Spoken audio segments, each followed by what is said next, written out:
So I was totally faking it. And it was kind of coming from a place from a feeling not good enough. This week on the Shameless Podcast. Understood that I was 26, I was going to have to lead a team. And I said, well, it's a team of how many people? And I thought maybe 5 or 6 people. He said, no, 600. And I thought, hang on a second. I've always been extraordinarily self-critical and pushing myself really hard. So I love to ask lots of stupid questions. And then to be in the room with smart people, that's just amazing. It's a stretch. Asking lots of questions. How do you do that? How do you do that? You just did this. How does it work? Tell me more. It's amazing. If you feel just confident enough to say, okay, maybe I will. It's not that I want. I actually will ask a stupid question. But it happens. And what comes to mind is I really wasn't good with people management. Okay. I was more living inside my head. How did you feel that James wasn't going to try take the role of CEO? I mean, that's one of the biggest fears that a lot of people have, that at the end of the day, if I give too much, I could become irrelevant very quickly. Sometimes we are afraid to do something. You fear shame. I don't want shame. We're trying to break that burden by sharing stories of courage, resilience, and we want to be able to celebrate your story. Shameless. Shameless family, welcome today. I am super, super excited to have Loic join us today, straight out of Johannesburg, South Africa. And the topic for today is going to be amazing because we're going to be talking about confidence. Why mindset beats your resume every single time. And then, no matter what we do, let's just be honest about it. Sometimes we feel like the confidence that we need is maybe just around the corner. I just need to get that degree.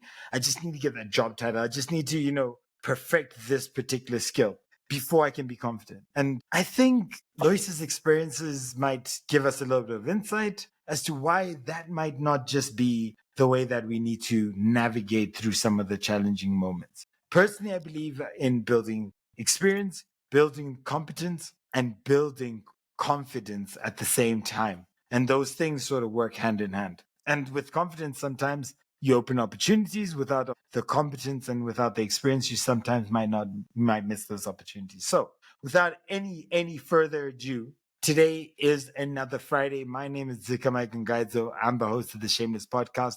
And more so than anything, I'm a mining engineer. And I would love so much for Loic to introduce yourself and welcome to the episode. Hi, everyone. Hey, Dzikamai. Very good to meet you. Thank you for having me on the podcast. Great to meet everyone. And a little bit about myself. So I'm originally from Brussels, Belgium, French speaking, studied business, then went a couple of years worked in Zambia, then came back to Europe, started working for multinationals, then did my MBA, got married to Caroline. And when she had put the last curtain in our home in Brussels, I came back home with one-way tickets to South Africa, Johannesburg. And at 31, I became a young corporate expat CEO to then buy a number of companies, scale them, and double the size of the business for a number of years, and then change the business to more tech, which we did lots of learnings there, super fascinating. At 40, I thought, hey, where do I keep learning? What do I do? And so I have a bit of an ADHD brain, or a lot of it, and so I need to learn new things all the time. So I'm a little bit restless. I resigned from corporate, took a big jump and said, hey, I'm going to do something more entrepreneurial. I started an advisory company to help companies scale with new tech, with exponential thinking. Had lots of fun, a few failures, a few scars, a few lessons learned, a few successes. Then I went into a VC space, a venture capital, and I invested into a tech SaaS business, which I did for a couple of years. And now for the last 2 years, second midlife crisis, I'm a CEO coach.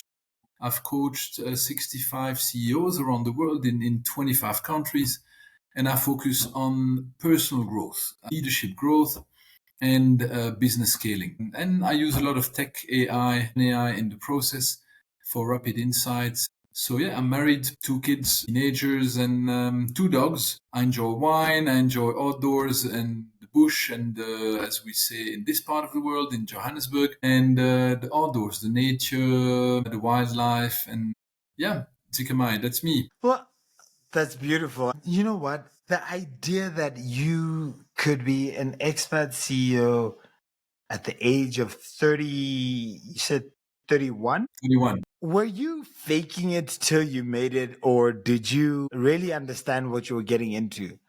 And the reason why I ask that is that which one came first, the confidence or the competence? So I was totally faking it. And it was kind of coming from a place from a feeling not good enough. It's been kind of a narrative since I was a kid that maybe somehow I don't know. I'm not sure what got into me, but I always thought I need to prove a point to myself, to the world, to I don't know to whom. And so then I started overcompensating. And so just to jump into new spaces, pretend I know a thing or two about it, and fake it until I make it, and then trying to, when thrown at the deep end, trying to figure things out and how does this all work. So very quickly at the beginning of a career. So I had a very strong, because of that, because I needed to prove a point to the world, I had a very strong drive to do well, to go over the call of duty, to be all hands on deck and to outperform, and really, really driven. And so I think people notice that, and then to think about next steps, as in not like what I'm due, what people owe me, what I've earned, whatever. None of that ever came to mind, but more, okay, how do I figure out the next step? How do? And so at that time, I was a branch manager in Belgium and overseeing a team of 700 people. That was also a crazy story because I came back from Lusaka, Zambia, and I thought, geez, oh my gosh, I'm only 2 years post university. I need to get a proper job now. And so I really fine tuned my resume, my CV into all the snappy wording and professional stuff to kind of make sure I was properly covered. And then I came to these interviews and now I'm trying my best to make a difference or persuade, and kind of worked. And so I'm in the third interview now with the director of human resources, and my Dutch was a bit rusty at the time, and he says, no, it's all good. I think you're good to go for a start. And so I said, well, and I understood that I was 26, I was going to have to lead a team. And I said, well, it's a team of how many people? And I thought maybe 5 or 6 people. He said, no, 600. And I thought, hang on a second, my friend misunderstood. He must have meant 60, and 60 is a very tall order. How am I going to do that? He said, no, I meant 600. That was the kind of don't fall from the chair moment. Pretend it's okay. And I said, well, of course. And that was my oh shit moment, how on earth? Yeah. I've never let people. But I just put up a brave face. I signed the contract, and I thought tomorrow is on another day. We're gonna figure it out. And so next step, 5 years later, then I was promotion to CEO role. And same, now I was keenly interested and I wanted to jump the gun. And I should not have been allowed to apply for this job because it was like 2 levels above. But then I thought, how do I push through? So first, I need credibility. So I went to the country human resource guy. I went to the country CEO, and whom I know appreciated what I had done, because again, I was trying to overcompensate by proving a point. And some of it was working. So they said, no, we'll support you. And so, and then I reached out to the global CEO, a guy who was managing, if I'm not mistaken, about 250,000 people. So a real big responsibility. And I thought, okay, so he's managing that project. It means it's important. So I put myself in his shoes. And then I crafted carefully a short email to say, you're looking for that kind of a new job to be. And in my thought, you're probably looking for ABC, sharp bullet points. And I said, well, I've got lots to learn about other things, but that's what I do really well. And I've got the support here below, and you'll see from my HR guy, from the country CEO. So can I have 10 minutes of your time, and can we have a chat? And then I thought, oh my God, what did I do? I'm completely crazy. What am I thinking? And I had a reply a day or two after to say, well, you never know what can happen. I'll be in Brussels, whatever date, and you have that 10 minutes. And the rest is history. Yeah, so And wait, hold on, definitely hold on, hold faking on. it. So hold on. When you reached out, right, were you, there's a level of it that was probability, it was quite low. In your view, you were just like, you know what, I've got nothing to lose. Exactly. And you just shot your shot. Okay. Let me try my luck. Let me try my luck. So, But it was a couple of things at the same time because I had had a good track record. I had worked hard. I had given results, and I had the support of my two key guys at country management level. That gave me credibility, and I wanted to keep learning because I didn't have a great university diploma, and I wanted the next step of. And so I was about to finish an executive MBA at the time. So that again was a cornerstone of credibility, I think, that could then get me in the door for the interview, possibly. So it was so, completely so, the, so then you highlight the idea of building credibility. You highlight the idea of working or overcompensating, right? And when I hear those two elements, I think of self-esteem. It's an inner battle as much as it is an outward battle where you need to understand the credibility and the value you bring. And at the same time, you really need to then convince somebody else. Is there a balance between getting ahead of yourself versus being and versus being overly confident? So being overly confident versus being too timid or too shy. And how do you realize that balance if you're not lying to yourself, if you're not delusional? Because it could have been very easy for you to go, I'm working really hard, getting the results, and you think you're better than you really are. But there was a level of humility in some of the way that you frame it, that you had to prove yourself, and you had to get credibility. So there's the humility of that. But how does somebody balance the two? It's a great question. It's not an easy one to answer because there's no perfect solution is the first thing that comes to mind. So first, it's a bit of a reality check. So if I didn't do well in the previous job, if I didn't have good results, and not self-proclaimed, it's like hard, tangible, measurable results. Did I achieve those budgets, those targets, those whatever? And I did. And knowing how I did that, what worked, what didn't work, I've always been extraordinarily self-critical and pushing myself really hard. So I've always erred on the side of, because of my tendency of my brain being wired as to maybe I'm not good enough, I need to, then I was always very self-observant to say, no, but I don't think I did good. And so when I had done great, as in overachieving totally on a measurable, then that was just barely good enough for me. And I had pushed myself very hard because anything else than that, I would take it, oh, you see, you're a failure, you haven't achieved this, and I would beat myself up for that. So what comes to mind is that took me on a drive to push, learn, progress. But first, there were tangible results. So that's the reality check. So if I didn't have any of that, and if I had sent that email to the global CEO, he would have probably thought, who are you? What's your track record? Sorry, man, I don't have any time. Good luck. But I had myself in his shoes to say, if I was in his shoes and some bloke from the hundreds of thousands of people in the company wrote him an email, how would I react? What would make it? Yeah. What would make me read it? And obviously, I thought he doesn't have time, so I need to be crisp and clear, and I need to resonate immediately. So that's the elevator pitch. So if I can't resonate in 2 sentences to him, I'm done. It's gonna go to junk. The guy is obviously a super busy guy. So all of that came to mind. So self-doubt, overperformance, then it met credibility, and then continued learning, as in to go and invest time beyond work in evenings and Saturdays into an executive MBA with a good business school. So there was, and it's always that balance between, am I shooting too far? And am I overconfident to compensate for my self-doubt?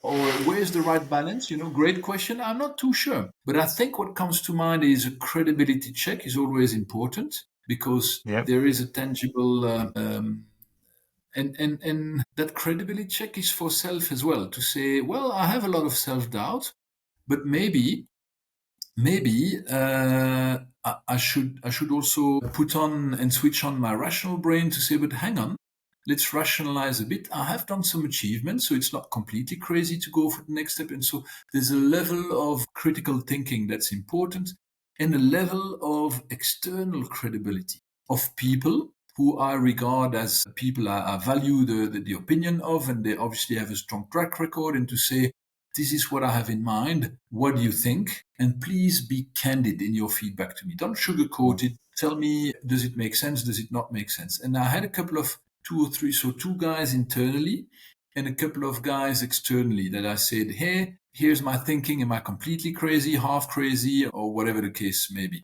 So yeah, that's the thought. And so the idea that you have this innate desire to keep learning.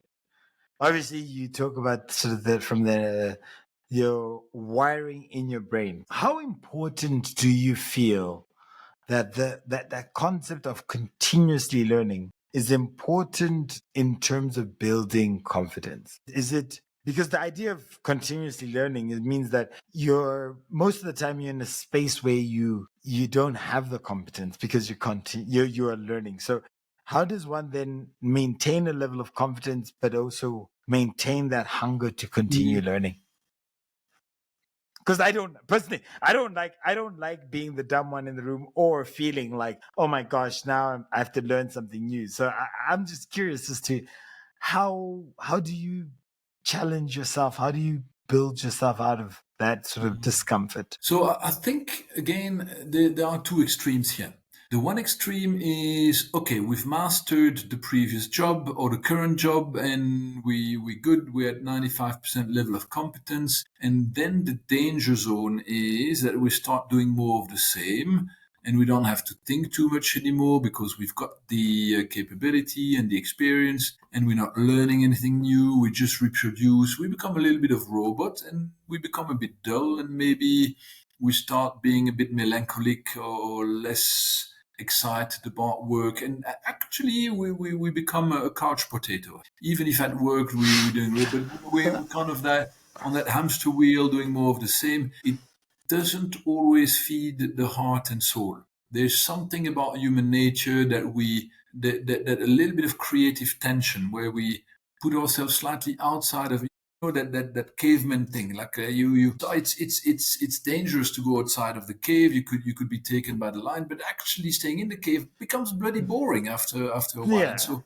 that sense of exploration, or how far off the cave will you, 5 meters or 500 meters or 5 kilometers, and what's that creative tension to keep progressing? And you do too far, you go 5 kilometers out of the cave and you get eaten by the lion. It's too much of a stretch, but maybe 5 meters isn't good enough. That like doesn't feel like there's that sense of adventure, that sense of living, that sense of taking out of the hamster wheel. And to me, it's always been, can't be for too long doing repetitive stuff, because then my brain is not switched on, and so I love to ask lots of stupid questions, and then to be in the room with smart people. That's just amazing. It's a stretch. Asking lots of questions. Say, how do you do that? How do you do that? You just did this. How does it work? Tell me more. It's amazing. If you feel just confident enough to say, okay, maybe I will. It's not that I want. I actually will ask a stupid question.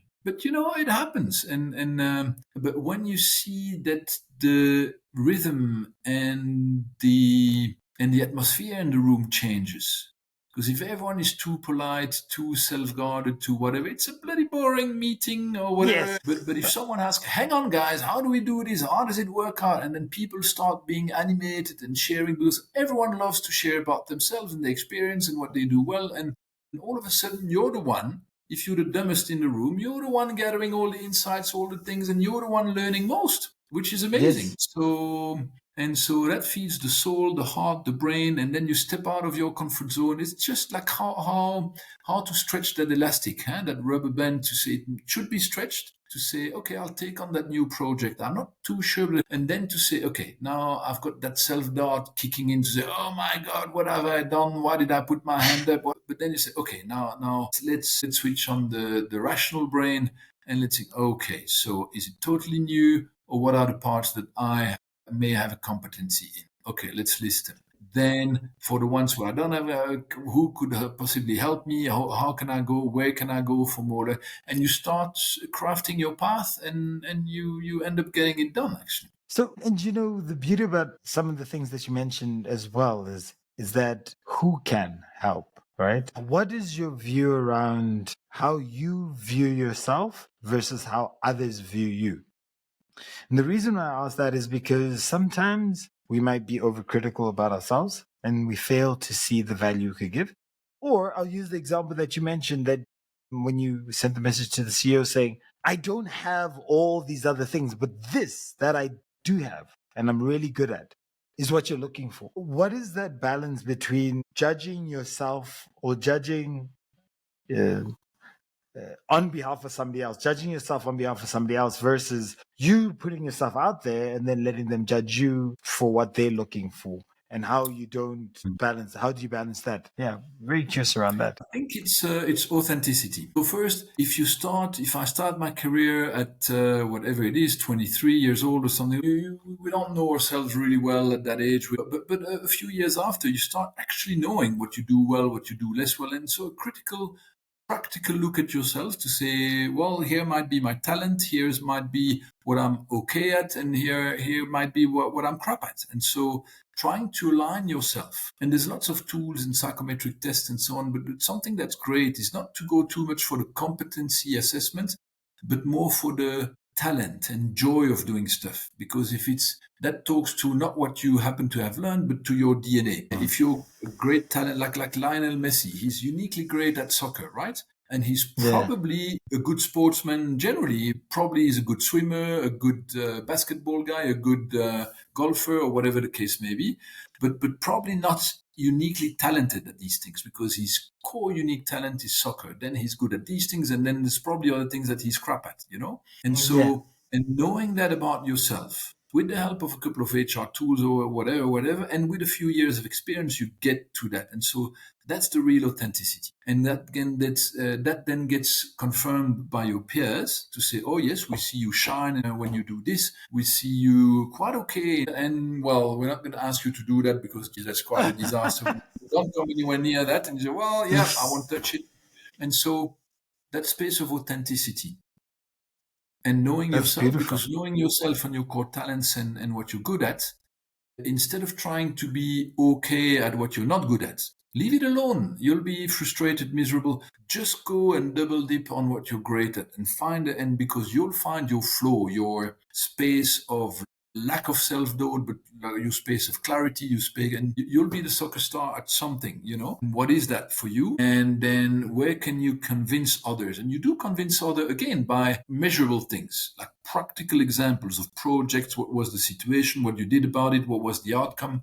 And when you have done that work on yourself, instead of being an interview like, hello, I'm Loic, and I'd like to convince you that I'm for the job, you go to say, Dzikamai, here's why you should talk to me, because these are the 3 things I'm good at, and that's why. How can we talk about this? And how can I? But then you add that little bit of credibility by saying, because immediately someone thinks, okay, is that the guy that is a little bit too confident, ego-driven, and say. But then if you add the thing authentically, but don't ask me to do that because it's really not my strength. Then someone thinks, okay, maybe he's just not ego-driven, or maybe the guy is a little bit credible. And if you add a couple of layers of credibility, such as support by relevant peers or practical cases that you've achieved, then you're setting yourself up for success. So I love that, because it's that acknowledgement that nobody's perfect. And so the idea of acknowledging your weaknesses is not necessarily something that should take away from your confidence. And I think sometimes there's an insecurity that then gets built up by people not fully appreciating, or from feeling that emptiness of not knowing something. And then they feel like they then have to overcompensate by not necessarily fostering teams. And so my next question to you is around, you turn a business towards a more tech-focused direction. I mean, you're not a tech person, and you're leading into this new sort of transformative space. What did that do to your confidence? I mean, what did that do to your ability to, rebuild rebuild yourself, reshape yourself. At the end of the day, you're in uncharted territory, and you're trying to reinvent the business, probably even reinvent yourself. How did that feel for you as the first step? But then how then did you work through those feelings to get to a point of confidence? Yeah, so I think that's quite insightful, because then when you go to uncharted territories, then in your place of discomfort, then what, huh? And so to Yeah. me, it reminds me of the first time I had to hire a CTO as a CEO, and I didn't have that tech background at the time, which I developed a few years later. But at the time, I didn't have it, and so and I was triggered by that. Say, on what basis am I going to choose the right guy? How do I check the qualifications and the experience? I'm not how does that all work? Huh? And so I started mapping it out to say, is there a couple of tech guys who I know who are really great and insightful on these things? How do I build filters? How do I get people around me in the interview process that can check? Because I don't have it, let's not pretend I do, I don't. So what are the checks and balances I need to have in place? And so who's going to do these checks? Who's credible and relevant to do that for me? Inside or outside the organization? So that's the first thing. So where I'm not good at or experienced, what's the solution for that? So nobody asks me if I had all the solutions. It's like a soccer coach, right? If you're a CEO, Yeah. the coach or a captain of a football team, nobody asks you to be the perfect attacker, perfect midfielder, perfect defender, and perfect goalie. It's an unrealistic expectation. Nobody asks you. Maybe you're a perfect midfielder, okay? But then you're good to go play at your strengths, but know in your team who's good at what and play them to their strengths. Nobody asks you to be the perfect guy and to play the match, the game alone. That's not the point. So, and that's a key when you start leading people. That's the key thing. It's first we think, oh my God, I'm going to have to be all knowing, all knowledgeable. No. What are you great at? What are you good at? What are you crap at? And where do you need to be complemented and build a team around you? Like a soccer team or whatever it is. And so for me, it was that on the tech side. And then I thought, what do I know? I know how to choose good people. I've done it long enough, so I know how to check for the right ethos, the right values, the right attitude, and I'm looking at innovative stuff. And I know a thing or two. That's how my brain works. I don't need an old school CTO. And so let me test them and I realized from the third guy that whenever I poked the question and they started with too much technical jargon, I said, okay, they're trying to blow smoke in my neck, and and actually, I don't think they have the answers. And then I poked them further. I said, hey, that was my question. Let me ask the question again. And so it ended up, I chose for the right mindset, the right attitude, because I thought in tech, you can learn a number of things. It's all out there. But what you can't learn is the guy that has the right attitude, the right values, the right mindset, and so I need to look for that. If they have limited experience, that's okay. We can build for that. We can and provided that some of their character or personality traits is self-learning, discover, self-thought, go-getter, and all of that. The mindset and the entrepreneurship drive was more important than just a little bit more of tech knowledge in this case. So it's mapping out what I'm looking for, mapping out what I can't do alone, mapping out who's going to help me do that, and mapping out what success looks like, and then making sure I get there. Beautiful. You highlighted that over a 6-year window, I think it was, that you were doubling sort of the size of the business year on year. Yeah.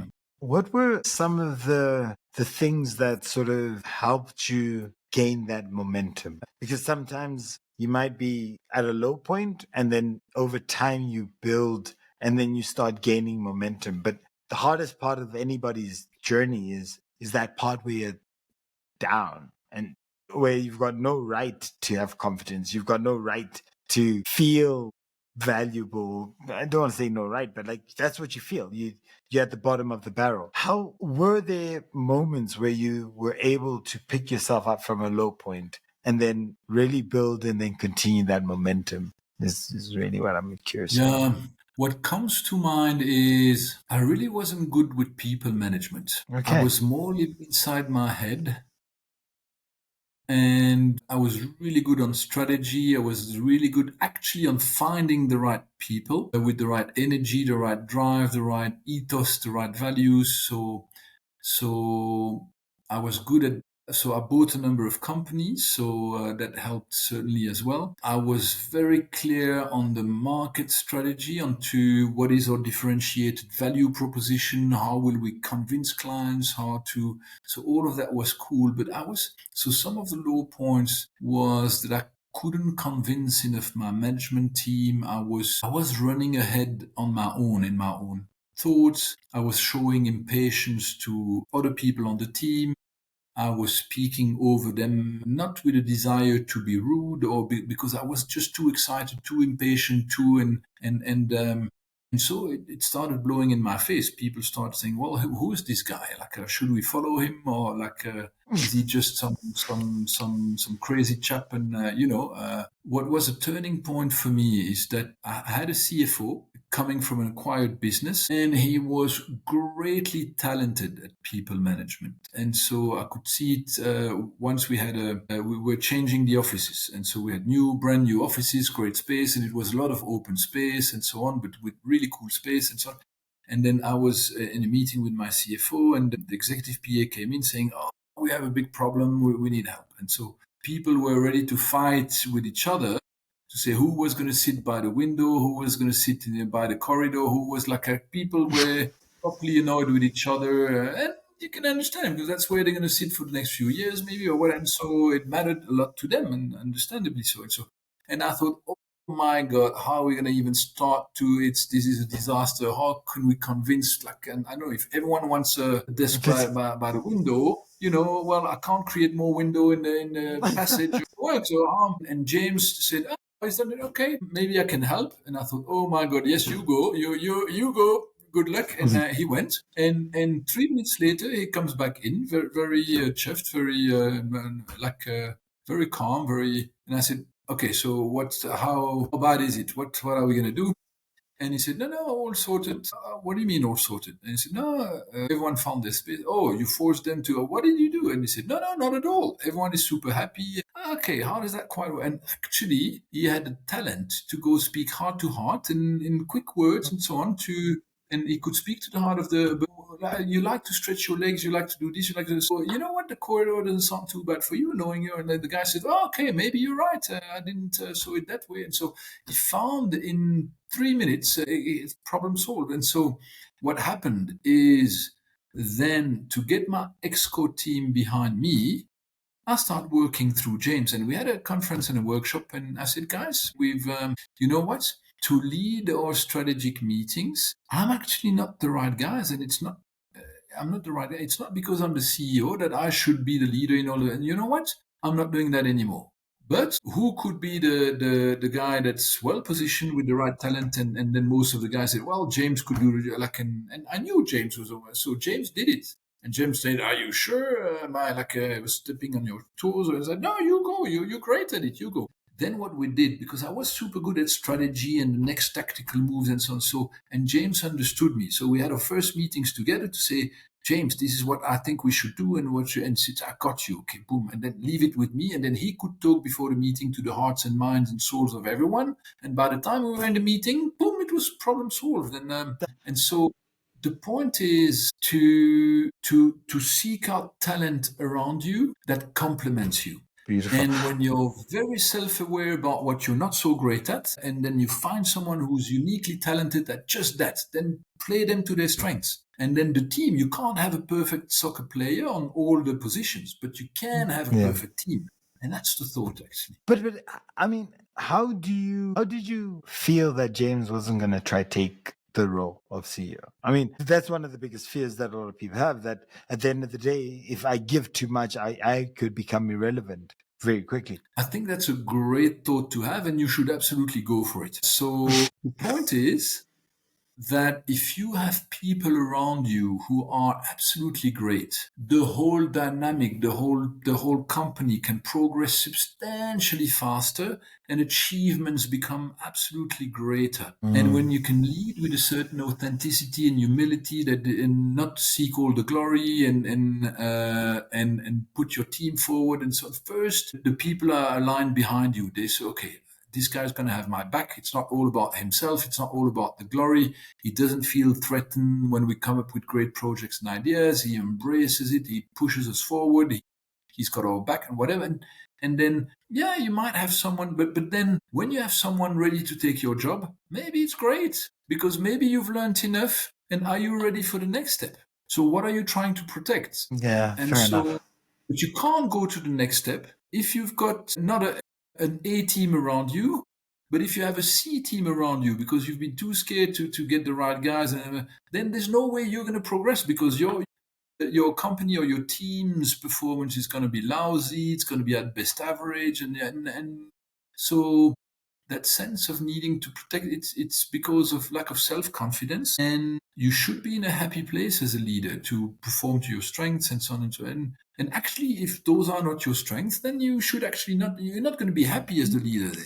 You should maybe Yeah, do a technical job or something else. So, but find a space where that makes you happier. it's beautiful. And I think what you just talked about really talks to the quote of the episode for me. And the quote of the episode is, to be persuasive, we must be believable. To be believable, we must be credible. To be credible, we must be truthful. And the reason why this quote from Edward Murrow speaks to me is because when I listen to your story and listen to your journey, there's something that resonates very clearly. It's that authenticity of who you are, the understanding of who you are, what value you bring, and what shortcomings you have. And so, even if you were 23 years old in Zambia, jumping into a role running 700 people within a Swiss multinational at the age of 26, and then stumbling into a CEO role at 31, you seem to constantly reflect. You reflected upon your ability to the value that you bring within the business, your ability to know your weaknesses and therefore support yourself in the right way to be able to get the most out of the different teams. And you talk about faking it till you make it, but the reality of it all, I didn't actually hear faking it till you make it, because there were elements of the way you viewed life that really compensated for that idea of faking it. The elements for me were the parts where you had a point to prove, you did not feel good enough, you were overcompensating, and you were really, really, really driven. And in those moments and in those elements, you not only did people see more in you than you probably saw in yourself, but because you were willing to put in the work, you were able to build a level of confidence that a lot of people would not necessarily have if they were just purely faking it till they made it. Therefore, it became, though it might have been a bit of a surprise to you to be running as CEO at the age of 31, 700 people. Your Flemish was it Flemish? That wasn't so great. 70, 60, 700. And I think at the end of it all, those elements which a lot of people might look at as being a sort of a victim of themselves, you built that and made that a strength of yourself. And by that, I think there's a level of understanding yourself, being authentic with yourself. And therefore, if you're authentic and you understand yourself, you can then persuade people, you can then build credibility, and you can be truthful about the journey that you're on. And when you're truthful about that journey, I believe that people will see it. And you also have a perspective that a lot of people might not have. The ability for you to look into a CEO and say, you know what? If I was in your shoes, I wanted a short, sweet, a concise view about myself that gives me 10 minutes with him. And within that, though it could seem as very arrogant, it is definitely confidence, but it's confidence built out of a perspective of how you view life and how you view the different elements of life. And I love when you talk about that reality check, being able to externally, internally have a reality check where you build upon your previous successes and you measure yourself to be able to understand the value that you bring into a space. Understand, be self-observant, because if you can't reflect upon your own shortcomings and you're not your most critical critic of yourself, it's very easy to fall into that trap where you're not necessarily giving yourself a very honest opinion about where you are and where you're supposed to be. And so that ability to see results, that ability to then challenge yourself around what you're doing, why you're doing it, and how valuable that is, I feel was such a beautiful insight and tool.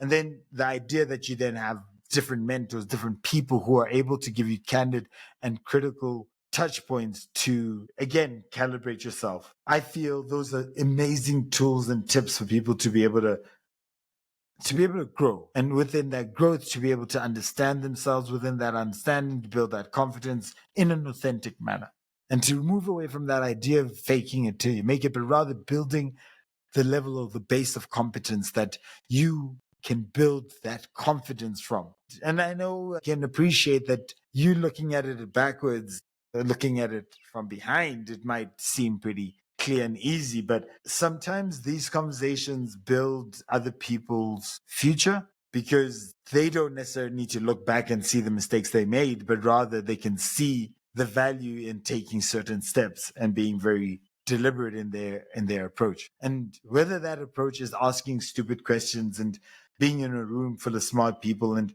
gaining the confidence by asking a stupid question, but realizing that a lot of people also don't know, or just by simply learning.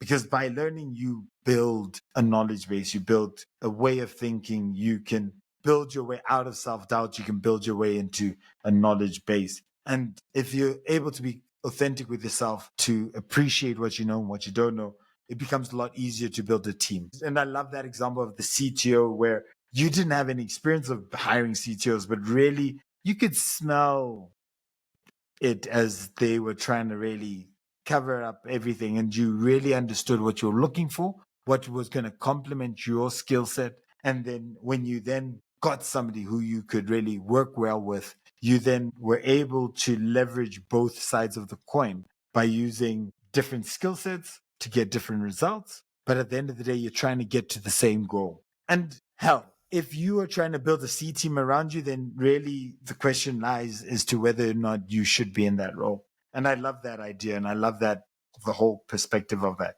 And, you know, that CFO that you talked about, really, that example really shines on the idea of the value of having multiple skill sets around you. For me, the discussion has really touched on confidence and how confidence is not necessarily an individualistic thing. It's driven through authenticity, it's driven through the right team, driven through understanding oneself. And once you understand yourself, you can be truthful about yourself and you can build credibility around that space. Loic, it's been an absolute pleasure having you today.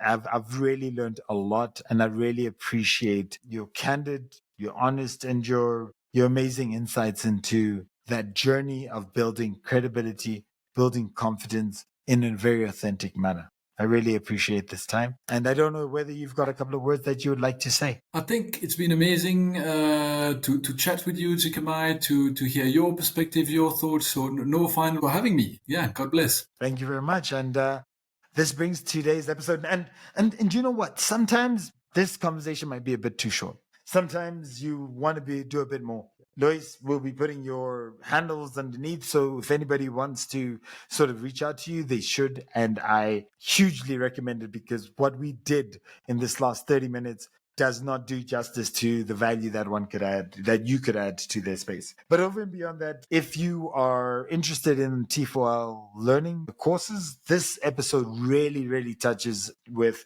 the confidence code, unlocking self-esteem and life balance, where we do talk about a lot of these elements that we had this within this discussion. So 2 nuggets to take away: either, definitely get in touch with Loic, but also the T4L program really does look to add and complement into what we've talked about today. Family, T4L and Shameless family, thank you so much for joining us today. And we look forward to you commenting, liking, and harassing us about some things that you agree with, don't agree with, or your own experiences similar to what we've just talked about.